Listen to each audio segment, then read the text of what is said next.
Assalamualaikum warahmatullahi wabarakatuh. Bismillah, wassalatu wassalamu ala rasulillah Muhammad ibn Abdillah wa ala alihi wa sahbihi wa mawalah, la hawla wa la quwata illa billah, amma ba'd. Hadirin wal hadirat media Yaping yang mudah-mudahan senantiasa dimuliakan oleh Allah Subhanahu wa ta'ala. Ada 3 orang yang dikategorikan oleh Nabi SAW sebagai orang yang amat sangat hina, atau bisa dikategorikan orang ini celaka. Sebagaimana hadis Nabi SAW yang terdapat di dalam kitab Sunan At-Tirmizi, Rasulullah SAW bersabda, "Ragima anfu rajulin dzukirtu indahu falam yusalli alayya."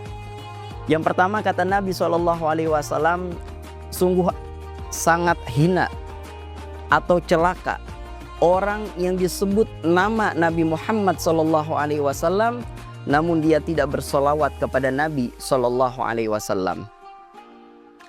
Mengenai solawat, kita sudah mengetahui ayat terkait tentang solawat.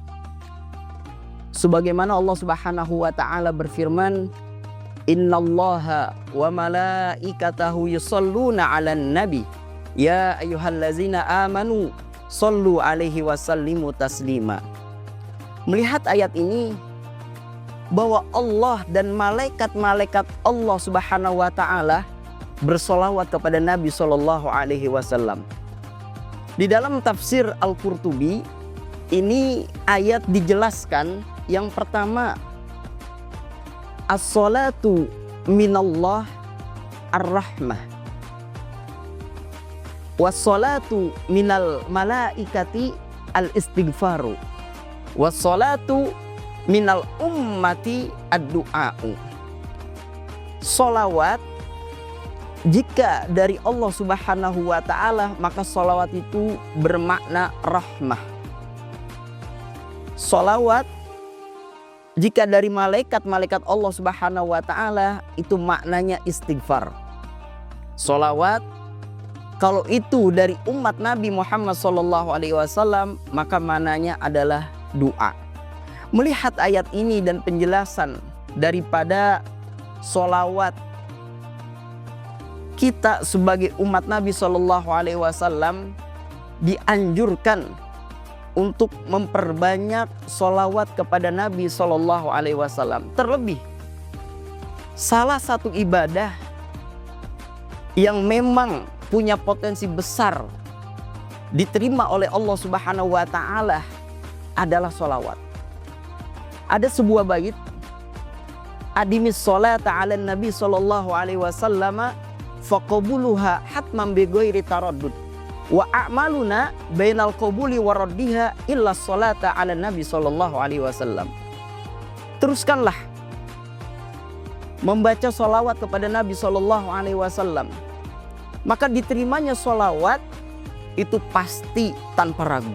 Sedangkan amalan-amalan kita, ibadah-ibadah kita yang lain, itu bisa antara diterima oleh Allah atau ditolak, kecuali sholawat kepada Nabi sallallahu alaihi wasallam. Maka melihat ayat "Innallaha wa malaikatahu yusholluna 'alan nabi", inilah maksud daripada sholawatnya Allah, bukan kayak sholawatnya kita kepada Nabi SAW, melainkan sholawatnya Allah maknanya adalah rahmah. Allah secara tidak langsung memberikan kasih sayangnya kepada Nabi Muhammad SAW. Lalu yang kedua, kalau sholawatnya itu dari malaikat-malaikat Allah Subhanahu wa ta'ala, maka sholawatnya itu adalah maknanya istighfar, meminta ampun. Nah, di sini ketika kita ditanya, kalau Nabi SAW dosa-dosanya sudah diampuni oleh Allah Subhanahu wa ta'ala, apakah sholawatnya malaikat yang maknanya istighfar berefek atau pengaruh kepada Nabi SAW? Di dalam kitab Fathul Mu'in dan juga hasyiyahnya I'anatul Talibin, ada sebuah ibarat kitab bunyinya, "Wa'lam anna du'a bil maghfirati la yastalzimu wujuda dzanbin bal qad yakunu bi ziyadatil qurbi kama yushiru ilaihi istighfaruhu sallallahu alaihi wasallam fil yaumi wal lailati mi'ata marrah. Melihat ibarat ini, ketahuilah bahwasanya doa dengan maghfirah, dengan ampunan itu enggak melulu atau enggak harus memiliki dosa. Bisa jadi mengangkat derajatnya seseorang di sisi Allah Subhanahu wa taala. Sebagaimana kita ketahui, Nabi SAW istighfar sehari semalam itu 100 kali. Padahal Nabi Muhammad SAW itu sudah diampuni dosanya oleh Allah Subhanahu wa taala. Berarti sholawatnya malaikat yang dimana istighfar itu ada taksir dan ada asarnya untuk mengangkat derajat Nabi SAW di sisi Allah Subhanahu wa taala. Poin yang kedua yang dikategorikan oleh Nabi SAW adalah orang yang hina atau orang yang celaka adalah ragima anfu rajulin dakhala alaihi Ramadan tsumman salakha qabla ayyughfara. Celakalah seorang ketika masuk bulan suci Ramadan sampai habis bulan suci Ramadan ini namun belum mendapatkan ampunan dari Allah Subhanahu wa taala. Ada salah satu ibarat qala ulama idza sakhitallahu 'alal 'abdi ista'malahu fi ahsanil awqati bi akhassil a'mali. Ketika Allah Subhanahu wa taala murka kepada seorang hamba, Allah akan memperlakukan hamba dengan amalan-amalan yang buruk di waktu-waktu yang baik. Kita ketahui bulan suci Ramadan adalah bulan yang baik, waktu yang baik.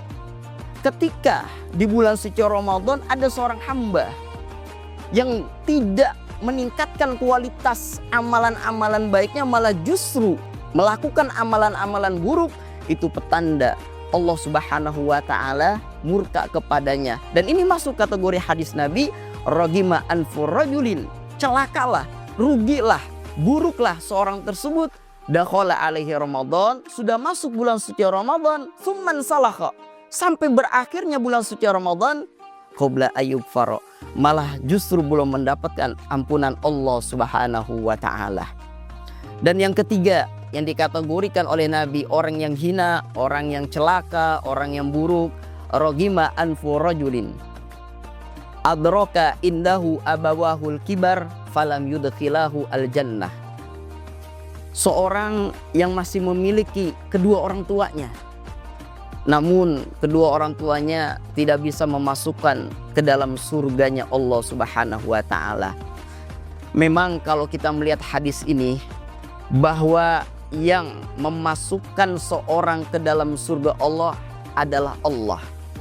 Tapi orang tua ini menjadi sebab. Ketika orang tua ridha, ketika orang tua ini sayang kepada seseorang, dan sebab orang tua menjadi jembatan seorang bisa masuk surga Allah Subhanahu wa taala, anak tersebut harus berbakti kepada kedua orang tua. Kalau dia tidak berbakti kepada kedua orang tua, bisa dipastikan tidak akan dimasukkan surga oleh Allah Subhanahu wa taala. Terlebih ketika seorang ini durhaka kepada orang tua. Jangankan durhaka, ada salah satu riwayat hadis di dalam kitab Mukhtarul Ahadits An-Nabawiyah, idza tarakal abdu ad-du'a lil walidaini yanqati'u anhu ar-rizqu. Ketika seorang hamba tidak lagi mendoakan kedua orang tuanya, niscaya terputus rezekinya.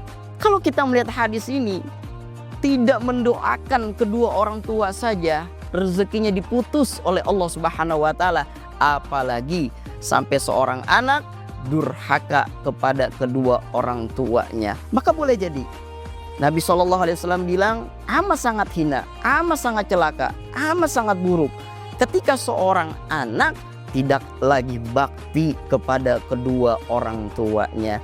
Hadirin wal hadirat Media Yaping yang mudah-mudahan senantiasa dimuliakan oleh Allah Subhanahu wa taala.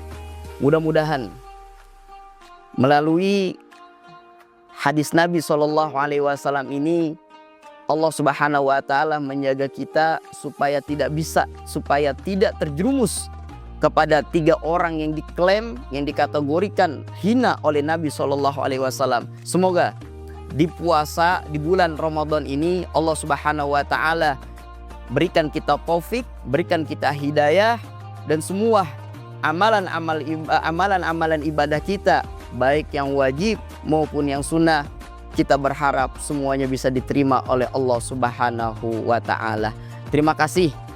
Mudah-mudahan apa yang disampaikan dan apa yang kita dengar dan apa yang kita baca dari hadis-hadis Nabi SAW mengajarkan kita lebih baik lagi dan lebih taat lagi di sisi Allah Subhanahu wa taala.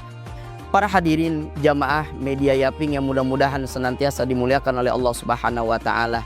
Mungkin ini saja yang dapat saya sampaikan. Kurang dan lebihnya mohon maaf. Wallahul muwaffiq ila aqwamit thoriq. Assalamualaikum warahmatullahi wabarakatuh.